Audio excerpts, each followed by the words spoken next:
Hey, I'm Ava, and here's my hot take for No Nuance November. There's no such thing as midsize. You are a small fat. Okay? Stop using the hashtag, stop distancing yourself from fatness. It's fatphobia, and it's ugly. For people that are unaware, midsize is a term used to categorize women between about the US size 8 to 16. I understand why people use the term midsize because, one, it's a lot more common on social media than the term small fat, and two, it's obviously going to be a lot more widely accepted because most people don't want to call themselves fat or call other people fat. And this isn't fatphobic. How are you going to be mad at people for not using your terminology when there's a good chance there's a lot of mid-sized people who have been blessed enough not to come in contact with the fat acceptance community and don't even know terms like yours exist?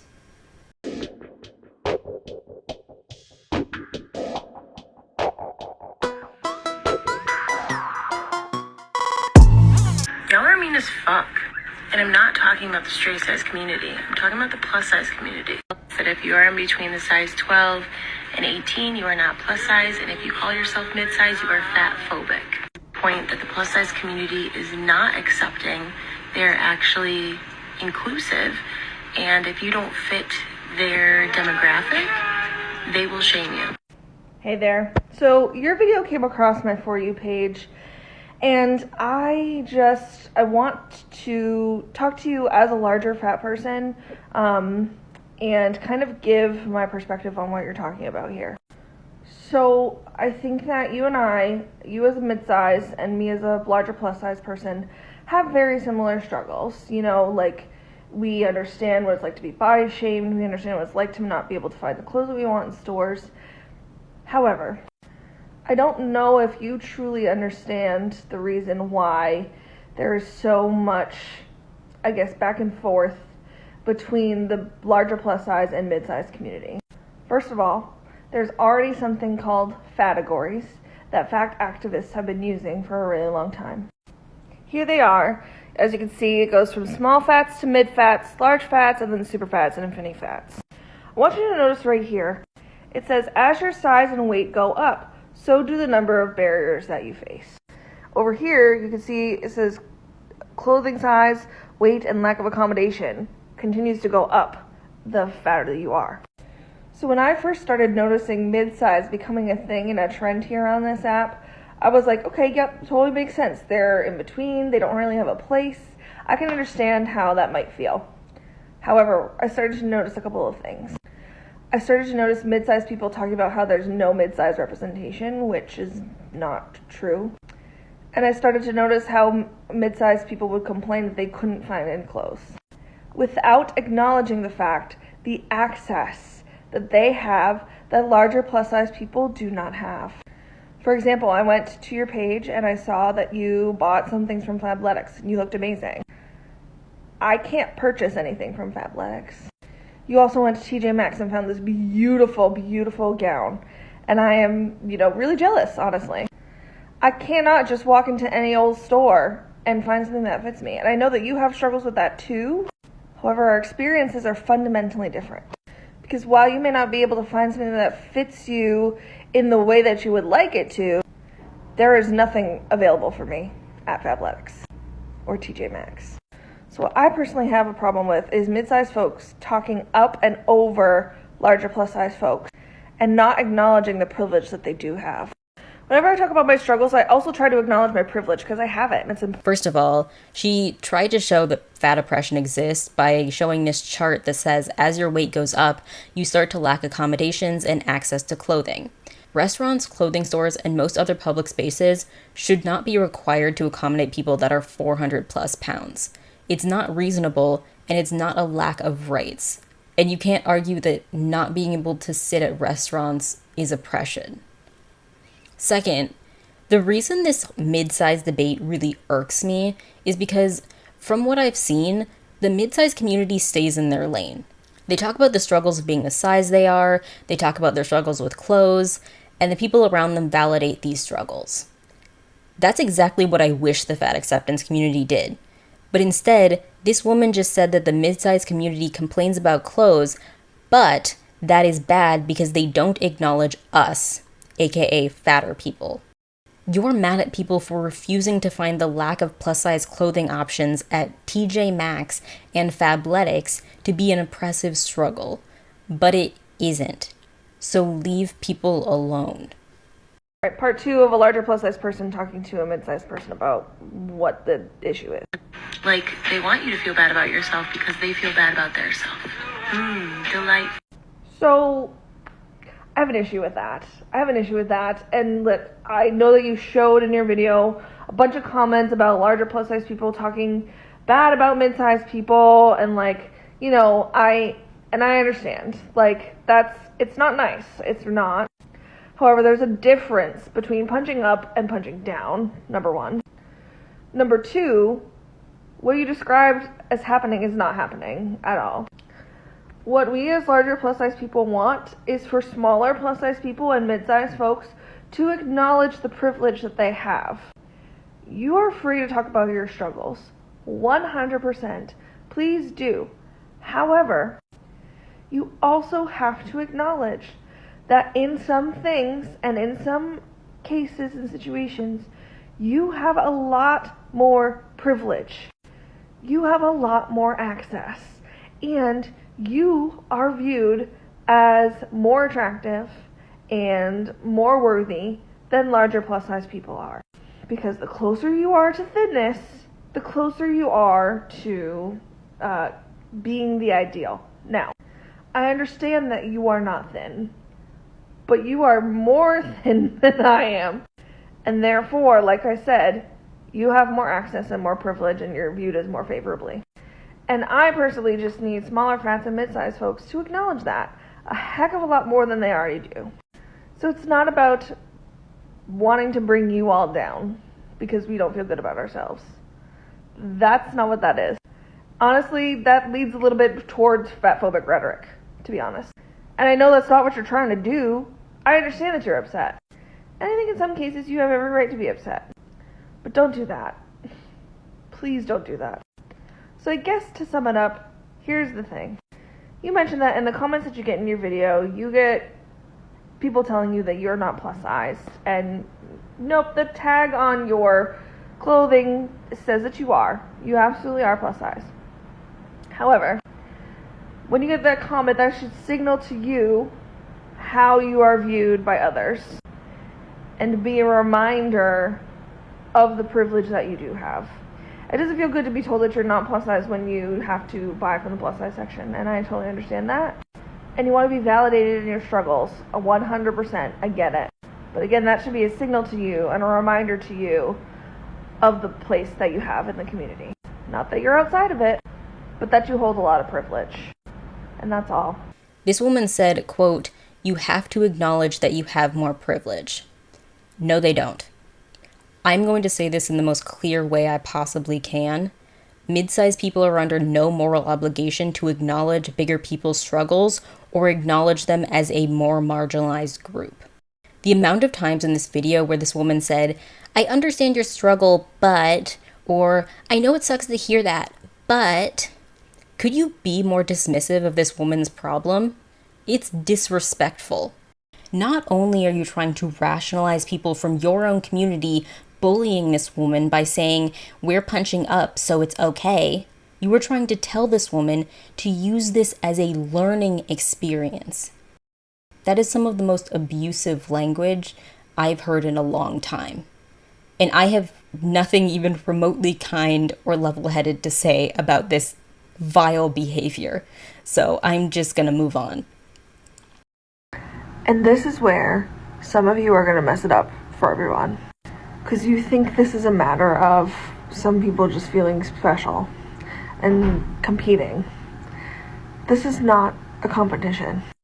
This is about oppression. This is about recognizing your privilege in order to help the movement. If people don't get their shit together, we're not going to make any progress. The whole point of the body positivity movement is to center and uplift the most marginalized. If we do that, we will make things better for everyone. But we will not get anywhere until people can recognize the privilege that they have and where they speak up and over other people.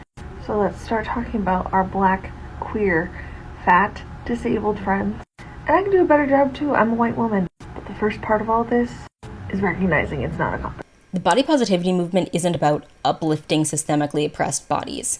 That's what the fat acceptance movement likes to claim it is. Nobody has to acknowledge their privilege in order to be body positive or to try to gain more confidence in their own bodies. And you are competing, and you are gatekeeping who gets to be body positive. That's what this entire video was. Everyone doesn't need to live by your fat spectrum charts and your definition of body positivity. Just leave people alone. With the rise of the term midsize and my less than favorable opinion on it, I would like to introduce you to the fatness spectrum. So, the fatness spectrum, as used by the loopfat.com, as you can see here, goes from small fat to thinning fat. Personally, I'm a mid-fat, which I think small fat to mid-fat, that's the people that say they're mid-sized. So you can look this up for yourself or pause the video or whatever. But there are already terms for that. Terms that don't hide a lot of fat phobia. Because with mid-size, you're just trying to find a way to not call yourself fat because you still think it's bad to be fat. So instead of just coming up with a new term when we already have all of these great terms, deal with your undealt with fat phobia. Thank you. You can't tell me for a second that this person believes a word they just said. They spoke like they were reading text off of a teleprompter for the first time from a speech that they did not write. It seems like they just watched a bigger fat acceptance creator make a video just like this and then immediately made this video without fully digesting what the other creator had said at all. And this type of video demonstrates the weird echo chamber the fat acceptance movement has created. Like, one person becomes outraged by the term midsize and makes a video about it, and then 10 more people do it because it's trendy now, and I guess, I don't know, I think they found a new group that they get to exert control over and they get excited. It's a strange phenomenon, but I hope this person gets out. Because it's not more representation, it just gets in the way of an actual movement created by actual fat people that need actual help. The thing that non-fat people are doing with the mid-size trend is trying to create space in a movement that is not for them, because this movement is not about justifying and validating your own insecurities, especially when you're trying to do it in favor of the fashion industry that was never designed to comfort any of us in the first place. If your entire movement is about clothing sizes, you need to get a grip. I'm sorry, you just do.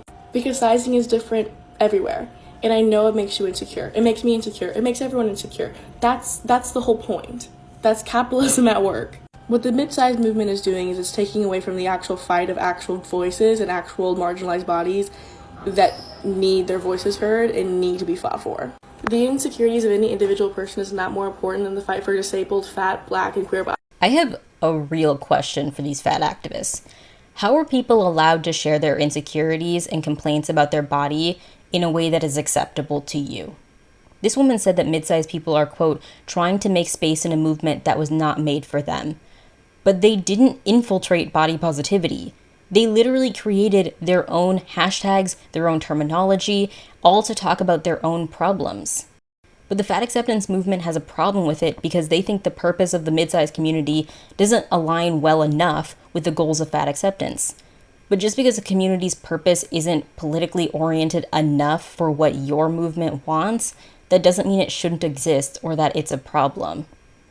This is just such a delusional take. It's just not true. Having a marginalized body, and we're not even going to just talk about fat bodies, disabled bodies, queer bodies, the type of bodies that were made by and for the body positive movement, those get hated on.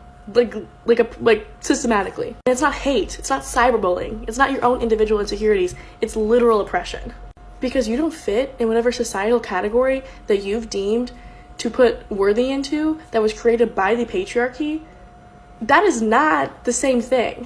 Just because you don't fit in either category all the time, you're still going to fit in either category some of the time. You're going to fit in a size 8, you're going to fit in a size 14, you're going to fit in a size 16 in one store, but maybe a size 18 in the other. You're going to fit in a size 18 in one store and maybe a size 12 in the other. Because sizes aren't real. You guys are putting so much weight into something that is not real. What is real is being fat and being isn't, is being disabled and being isn't. That's what's real. This woman just said that sizes are a construct and mid-sized people put too much emphasis on them. But first of all, the patriarchy and race and all the other things you just mentioned are also constructs. Just because something is a construct doesn't mean it doesn't have real-world implications and that it can't cause harm. Second of all, isn't your entire fatness spectrum based around sizes? And isn't one of the big fat acceptance talking points the fact that they want clothing retailers to make more sizes for the super fats and infinifats? By your own rationale, is that not putting too much emphasis on clothing sizes? And I've also seen countless fat acceptance videos of women celebrating going up in clothing sizes or telling their followers not to be upset by going up in jean sizes or dress sizes or whatever. Why are they making those videos? It's because people can have a very emotional reaction to having to buy a larger clothing size, including people in your own community, which is why you make those videos. Are you just going to tell those people that sizes aren't real and they need to get over it? For a movement that puts so much emphasis on clothing sizes specifically, I can't believe you just criticized another community for caring too much about clothing sizes. There's absolutely no reason for midsize to be its own fragment of the body positive movement. If midsize influencers and people who are using their platform to advocate for body positivity instead focus their energy on advocating for those who are 4X and above who face the most systematic discrimination and inaccessibility, that progress would trickle down to the mid-fats and the small fats. And that is why I keep coming on here to talk smack about midsize. Because it's a trend and it is not helping fat liberation or body liberation. Don't call yourself an advocate if all you're going to talk about is your mid-size needs and mid-size issues. The movement needs to center the most marginalized bodies in order for it to grow. Mid-sized people get to exist and have their struggles without having to advocate for people that are a size 4X and above.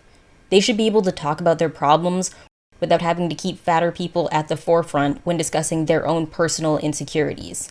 And this woman said that if fat liberation progressed, it would trickle down to the mid-sizes. But someone's personal insecurity won't automatically be solved with fat liberation. The fat acceptance movement likes to point out all the time that weight loss doesn't automatically make people happier, which is true. But access to cuter clothes and greater access to public spaces for fatter people won't automatically make a mid-sized person's insecurities go away. They still have to work on themselves, possibly go to therapy, maybe seek out people with similar struggles, and oh my god, they've already done something like that with the mid-sized community on TikTok, where they talk about their struggles with clothes and their bodies and things like that. So, wait, what's the problem again?